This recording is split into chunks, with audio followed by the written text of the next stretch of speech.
Pierre Kroll, bonjour. Vous êtes dessinateur. Vous publiez une caricature chaque jour dans le grand quotidien belge Le Soir. Vous faites aussi partie de Cartooning for Peace, qui rassemble des dessinateurs du monde entier et qui défend la liberté d'expression. Alors, au bar de l'Europe, je vous ai servi, c'est de circonstance, une galette des rois. Un gâteau qu'on associe généralement au roi mage, au petit Jésus. Est-ce que ce gâteau ne manque pas de laïcité, un peu comme le sapin de Noël, auquel beaucoup de villes en Europe ont renoncé pour cette raison? Et est-ce que ce climat, cette obsession de la neutralité, ça pèse pas sur le travail du dessinateur que vous êtes? Oui, bien sûr, ça pèse dessus et c'est un très vaste débat. Moi, je pense qu'on peut garder je ne devrais même pas dire des traditions, ça c'est déjà rentré dans le débat, des restes peut-être de traditions, tout en ayant perdu le sens. Pourquoi ceci ne serait pas laïque en soi? C'est vous qui le décidez ou moi.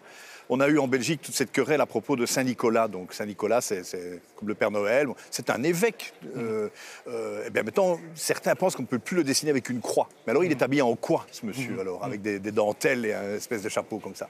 Moi, je ne vois pas le racisme dans le Père Fouettard. Je ne vois pas la croyance dans le roi des Juifs, dans ce gâteau.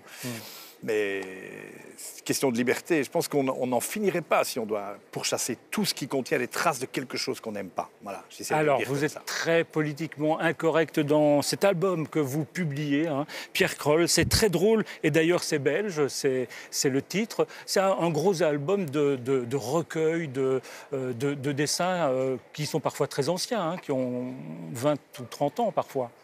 Oui, c'est-à-dire qu'en Belgique, je suis assez connu par les journaux, la télévision, et j'ai un album qui est très vendu chaque année en Belgique, mais on ne le trouve pas ailleurs qu'en Belgique, parce qu'il contient trop de politique belge. Et pour une fois, un éditeur français a dit, mais on va montrer ce que Kroll fait depuis si longtemps, et donc ça donne un gros livre. Alors, vous répondez à des questions essentielles, comme par exemple, Jésus était-il marié? Réponse? Ah, je pose les questions, hein. Attendez, les caricaturistes répondent rarement aux questions, on n'est pas très affirmatif. Mais on a quand même la réponse, parce que derrière la porte, il y a une dame probablement qui dit, bon ben voilà, c'est à cette heure-ci que tu rentres. Mais disons que c'est le dessin, et s'il était marié, il connaîtrait peut-être ces problèmes que nous connaissons tous liés au mariage. Il connaît peut-être les problèmes liés au célibat. Moi, j'en sais rien s'il était marié ou pas, ça m'est égal d'ailleurs. Et donc on peut se moquer des religions? Oui, voilà, c'est plutôt ça qu'il faut dire de ce dessin, c'est que moi j'ai été élevé dans la religion chrétienne, catholique, j'ai fait ma communion, je suis baptisé, etc. Ça, je ne vous répondrai même pas à la question de savoir si je suis encore croyant ou pas, ça ne vous regarde pas à la limite. Mais je me permets de ce genre de choses parce que je ne les trouve pas sacrilèges, ça ne fait de mal à personne. Les gens qui aiment profondément Jésus vont aimer ce personnage sympathique qui se fait engueuler par sa femme s'il en a une. Autre dessin, est-ce que celui-ci est sacrilège? Ceci n'est pas Mahomet. Alors, il évite de l'être.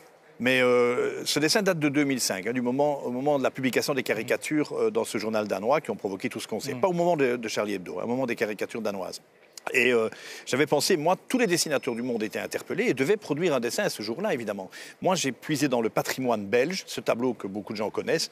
Ceci n'est pas une pipe, le tableau de Magritte, dont le titre est La trahison des images. On était bien au cœur de la question. Qui trahit qui lorsqu'on fait quelque chose qui est interdit par une religion? Si vous n'en faites pas partie de cette religion, pourquoi est-ce que je ne pourrais pas dessiner le prophète? Moi, je n'ai pas pris le risque de le faire parce que, tout simplement, mon journal, à ce moment-là, n'aurait pas publié ce dessin.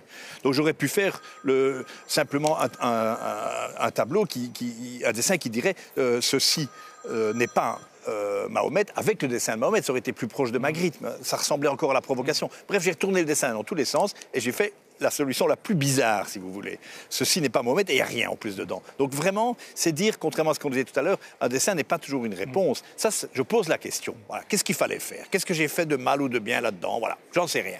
On est 3 ans après les attentats de Charlie Hebdo. Je sais qu'on vous a posé la question 1000 fois. On sait aujourd'hui que la rédaction de Charlie travaille dans la clandestinité. Est-ce qu'on doit vraiment avoir peur? Ou bien est-ce qu'on en fait trop? Ah, ça, je leur laisse la réponse. Je pense qu'eux savent les menaces qu'ils reçoivent et savent s'ils ont des raisons d'avoir peur. Je pense malheureusement que oui. Mais on est arrivé à une situation extrêmement paradoxale, gravement paradoxale. C'est que moi, je dis, et beaucoup ne le disent pas, mais je dis depuis ces événements que Charlie Hebdo a trop de lecteurs.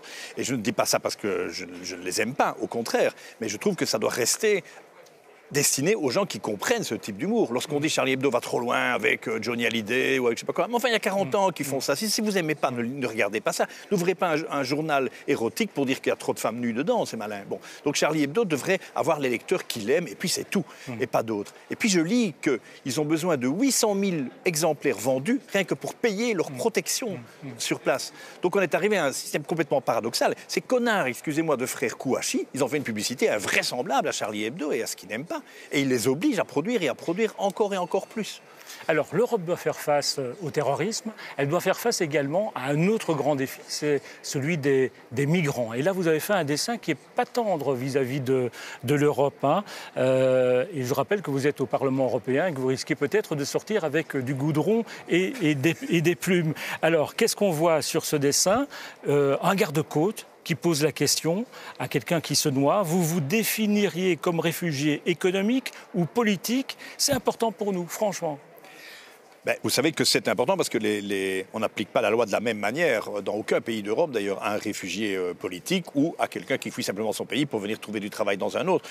Moi, ce que je veux juste rappeler dans ce dessin, c'est que c'est souvent un peu les mêmes. Enfin, un réfugié politique, on voit ce que c'est, il demande l'asile. Un réfugié économique, c'est quand même pas quelqu'un qui traverse la Méditerranée pour passer son temps. Hein. C'est quelqu'un qui fuit une situation insupportable, une vie insupportable. Donc, pour la personne, la situation n'est pas franchement différente. Moi, ce qui m'étonne le plus, c'est quand je fais ces dessins-là, vous n'imaginez pas le nombre de messages de gens qui me reprochent de le faire en me disant que je n'ai pas à compatir. Or, c'est un dessin qui est juste compatissant. Il veut juste dire, moi, je ne sais pas si ce que ce type fuit, mais enfin, n'empêche qu'il est dans l'eau. Hein. Eh bien, des gens trouvent que c'est déjà trop gentil. Donald Trump, là, je ne vous pose pas la question, vous devez être ravi. C'est du pain béni pour un caricaturiste.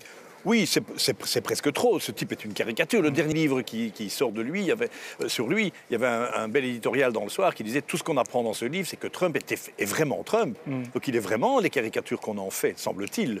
Donc ça, c'est trop. Ce dessin, où on le voit, en fait, il visite une exposition à Bruxelles, de nouveau dans le musée Magritte, hein, allusion au dessin « Ceci n'est pas une pipe », et Trump dit « fake news ». Voilà, il a une lueur d'intelligente. Oui, c'est quand même une pipe, puisque voilà, il tombe dans le panneau de la question de Magritte. Mais la petite anecdote amusante, c'est qu'en fait, il n'a pas visité le musée Magritte ce jour-là, mais sa femme bien, Mélania, a visité le musée. Et le conservateur du musée, je peux le dire, m'a téléphoné. Le dessin a été publié le matin dans le journal, hein, pour me dire, est-ce que je peux donner une copie de ce dessin à Madame Trump? Je dis, mais oui, allez-y.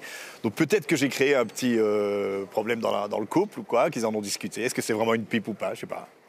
Alors, Pierre Kroll, prenez une petite boule surprise avec une question surprise que vous allez dire sans crainte et à haute voix. C'est une question à vous. Oh, de l'équipe. Donnez une raison d'acheter votre livre. Je ne venais pas ici vraiment pour faire de la promo. Écoutez, il y a une autre question, donnez une raison de ne pas l'acheter. Écoutez, je suis bien tombé. Alors. Écoutez, il est fort gros, il y a 1000 dessins. Et pas cher. Il est pas cher pour le prix, il y a 400 pages. Voilà, c'est déjà 2 bonnes raisons, ça. Merci Pierre Kroll d'être venu au Bar de l'Europe et on va s'attaquer à cette galette des rois. Il faut qu'on mange tout pour voir qu'il y a une odeur à la fève.